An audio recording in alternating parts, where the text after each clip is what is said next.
Good morning, ladies and gentlemen. Welcome aboard the flight to Dubai. Welcome back to our ABC Skyward member. Our multinational chemical on board today come from 15 countries and speak 17 languages. If there's anything we can help you, please let us know. Thank you. ขอบคุณค่ะ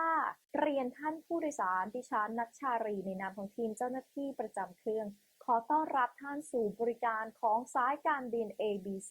เที่ยวบินที่ EK418 ซึ่งจะเดินทางไปยังดูไบโดยเราจะใช้เวลาเดินทาง6ชั่วโมง30นาทีที่ระดับความสูง